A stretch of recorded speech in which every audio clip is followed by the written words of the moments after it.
There is something strangely satisfying about holding a physical photo in your hand when everything else in life is trapped behind a glass screen.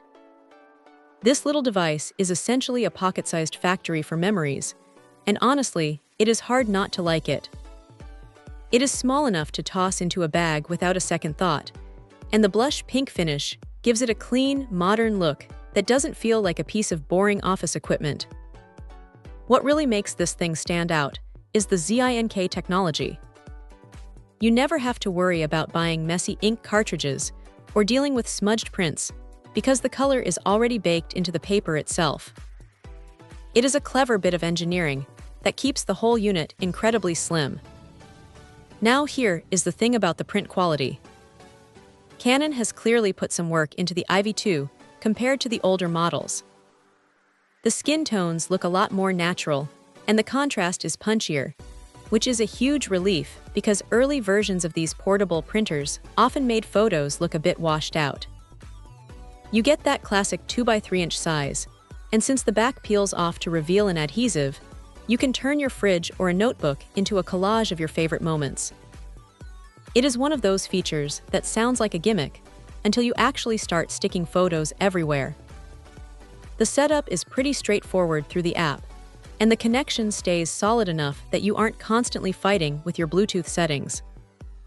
One of the biggest improvements here is the charging speed. Getting this thing back to full power in about 45 minutes is a massive win, especially if you are at a party or out with friends and realize you forgot to plug it in the night before. The bundle is also quite generous, throwing in over 100 sheets of paper and a protective case, which is great because you are going to burn through that paper faster than you think.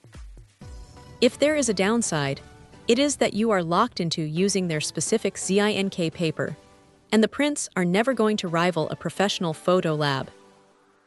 They have a specific, slightly retro aesthetic that is part of the charm, but don't expect high-end gallery quality. Also, the printer can be a little noisy while it is working, making a distinct whirring sound that reminds you it is doing a lot of heavy lifting for such a small frame. But look for what it is, a fun, portable way to share physical copies of your digital life. It hits the mark. It is not trying to be a professional tool, and that is exactly why it works so well. It is just a simple, reliable way to get photos off your phone and into the real world, and sometimes that is all you really need. Check out the video description for updated price. And thank you for watching this video.